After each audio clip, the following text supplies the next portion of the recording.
Hello friends, welcome to my channel. आज से हम लोग एक नई प्रोग्रामिंग लैंग्वेज की शुरुआत करने जा रहे हैं जिसका नाम है C plus plus. C plus plus को 1979 में ब्यान स्टोइस्टक ने बेल लिबर्टी लैब में बनाई थी। जिसका सिंपल सा यूज़ होता था कि सी प्रोग्रामिंग लैंग्वेज अगर आप लोगों ने पढ़ी होगी तो उसका एक्सटेंशन के रूप में इस प्रोग्रामिंग लैंग्वेज का यूज़ किया जाता था। सी प्लस प्लस इसलिए बनवाई गई थी क्योंकि सी पहले एक वर्जन के रूप में बन चुकी थी, उसी का एडवांस वर्जन जो बना उसका नाम है C plus plus. Main C plus plus का जनरल पर्पस ये है कि सी प्लस प्लस में एडवांस टेक्नोलॉजी के ऐप्स बनाए जाते हैं। जैसे अगर आपको करना होगा कम्पिटेटिव प्रोग्रामिंग में यूज़ की जाती है तो ये तरह तरह के प्रोग्राम्स है जहाँ पर programming in C plus plus का यूज़ किया जाता है। History of C plus plus, जैसा कि मैंने आपको बताया कि सी प्लस प्लस को 1979 में ब्यान स्टोइस्टक ने बेल लिबर्टी लैब में बनाया था। जिसको सबसे साधारण सा फैक्ट ये है जो कि एक ये मिडिल लेवल लैंग्वेज है। सी प्लस प्लस को 3 तरीक़ों से फॉलो किया जाता है। नंबर पहला, ये एक प्रोसीड्यूरल ओरिएंटेड प्रोग्रामिंग लैंग्वेज है जो कि सी भी थी। दूसरा, ये एक ऑब्जेक्ट ओरिएंटेड प्रोग्रामिंग लैंग्वेज है, यानी कि इस प्रोग्रामिंग लैंग्वेज में हम आपको ऊप्स कॉन्सेप्ट भी पढ़ाएंगे जो कि आगे हम लोग जानेंगे। इस प्रोग्रामिंग लैंग्वेज को जेनरिक ओरिएंटेड प्रोग्रामिंग भी कहा जाता है।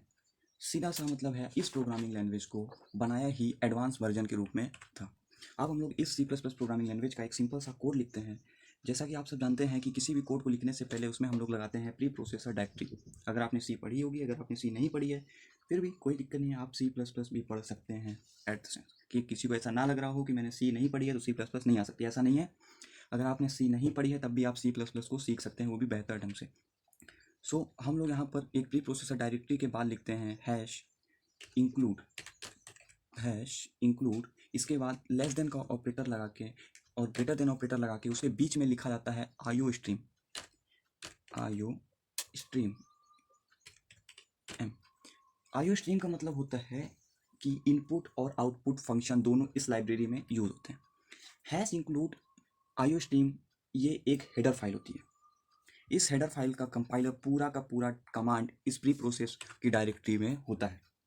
इसकी नेक्स्ट लाइन में हम लोग लिखते हैं एक वर्टिकल लाइन जिसको हम लोग बोलते हैं यूजिंग नेम स्पेस std, जो कि एक स्टैंडर्ड फाइल होती है जिसका इस्तेमाल हम लोग तब करते हैं अगर हम लोग इस std फाइल का यूज़ नहीं करेंगे तो हमको आईओ स्ट्रीम के बीच में एक .h लगाना पड़ेगा। क्यों? क्योंकि हमको ये पता होना चाहिए कि .s लगाने से हमें पता चल जाता है कि ये एक हेडर फाइल होती है। बेसिकली ज़्यादातर प्रोग्रामर या फिर ज़्यादातर कॉन्टेक्स्ट में यही यूज़ होता है कि सी प्लस प्लस में क्योंकि ये एडवांस वर्जन है तो हम कुछ इसमें एडवांस भी कर सकते हैं। उसी का यूज़ करने के लिए हम लोग यहाँ पर यूज़ करते हैं यूजिंग नेम स्पेस std। जैसा कि इसके बाद आप लोग जानते हैं कि हमको एक फंक्शन की भी ज़रूरत होती है जिसका नाम है इंट मेन। यहाँ पर क्या होता है, जैसे कि आप लोगों ने देखा होगा, अगर आप कोड करते हैं फिर भी अगर नहीं पता है तो आपको मैं बता दूँ, यहाँ पर एक वॉइड फंक्शन भी होता है। इस इंट की जगह पर एक वॉइड होता है। वॉइड का मतलब नल, मतलब कुछ नहीं। अगर आपको वॉइड फंक्शन अगर आप लगाते हैं तो आपको कोई भी फंक्शन रिटर्न देने की ज़रूरत नहीं है, फिर कोई रिटर्न टाइप में वैल्यू देने की ज़रूरत नहीं है। बट अगर आप इंट लगा रहे हैं, इंट का मतलब होता है इंटीजर। इंट का मतलब इंटीजर। आगे हम लोग पता पढ़ेंगे इस इंटीजर के बारे में, डेटा टाइप्स के बारे में, तब हमको पता चलेगा कि इंटीजर होता क्या। इंटीजर में आपको एक बेसिकली थोड़े से एग्जांपल ग्रुप में बता देता हूँ। इंटीजर एक नंबर होता है।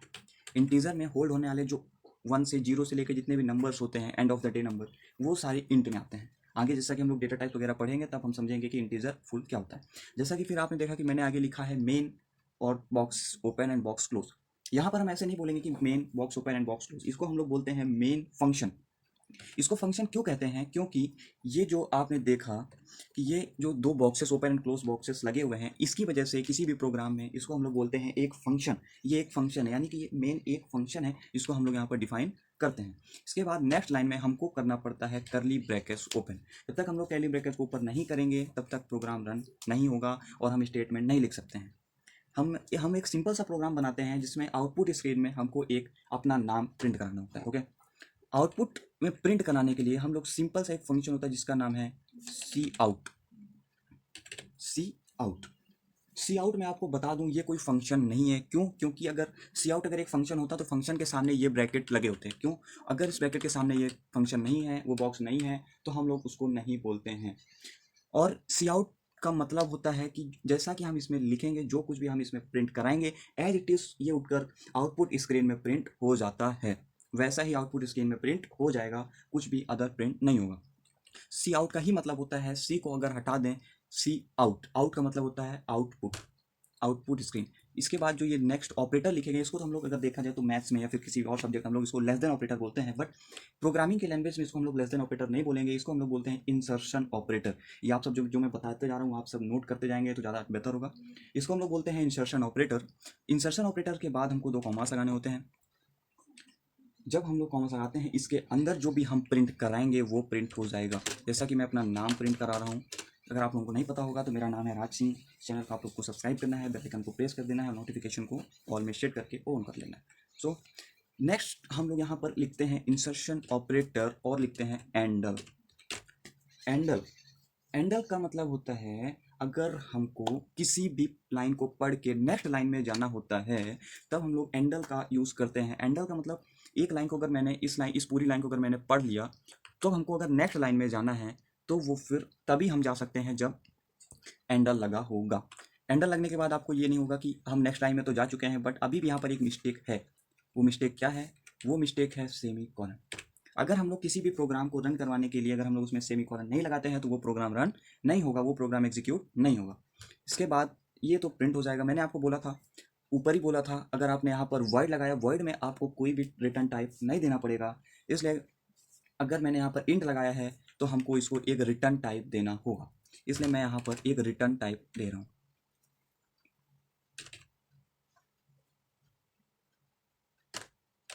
मैं यहाँ पर एक रिटर्न दे रहा हूँ जो कोई एक वैल्यू हो सकती है। मैंने यहाँ पर 0 इसको रिटर्न दे दिया। सो ये जैसे ही मैंने इसको 0 रिटर्न दिया, ये आउटपुट एज इट इज। अब आप लोग सोच सकते हैं यहाँ पर क्या हो सकता है। मैं इस प्रोग्राम को रन कर रहा हूँ, जैसा कि आप लोग देख सकते हैं कि इस प्रोग्राम में डायरेक्ट एक एरर आएगा। क्यों एरर आएगा ये सोचने वाली बात।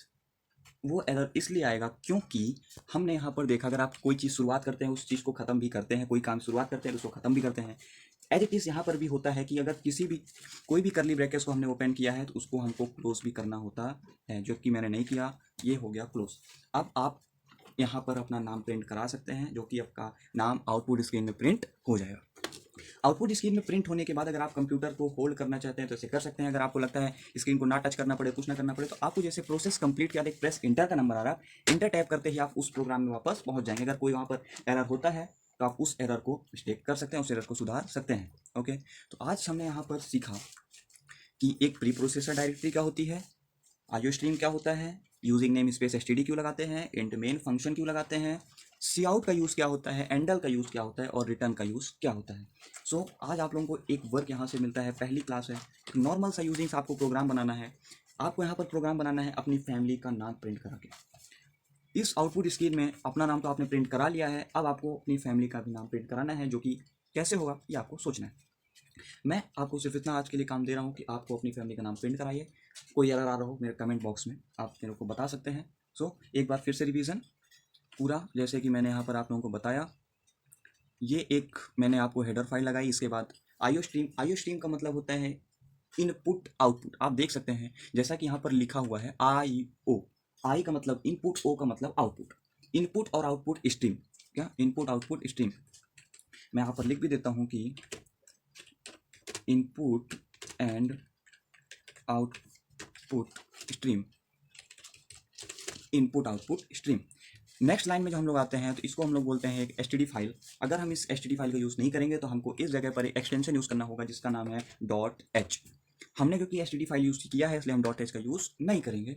और सी इंट मेन फंक्शन, अगर आपसे किसी ने पूछा कि हमारा प्रोग्राम स्टार्ट कहाँ से होता है तो हम लोग बोलेंगे कि हमारा प्रोग्राम मेन फंक्शन से स्टार्ट होता है। इसकी नेक्स्ट लाइन में हमने देखा कि हमने एक आउटपुट फंक्शन लगाया जिसका हम सॉरी ये एक फंक्शन नहीं है, आउटपुट एक कीवर्ड है जिसकी मदद से हमने एक अपना नाम प्रिंट कराया। नेक्स्ट हमने एक यहाँ पर एक एंडल दिया ताकि वो नेक्स्ट लाइन में कर्सर आ जाए, कंपाइलर नेक्स्ट लाइन में आ जाए और वहाँ पर प्रिंट करा दे अपना नाम। और यहाँ पर हमने रिटर्न 0 दिया ताकि कुछ उसमें रिटर्न ना हो सके। So well done. आपको मैं यहाँ पर एक अपनी फैमिली का प्रोग्राम आपको प्रिंट करना है, अपनी फैमिली का नाम यहाँ पर प्रिंट कीजिए। Okay, please subscribe and like this and on the bell icon below.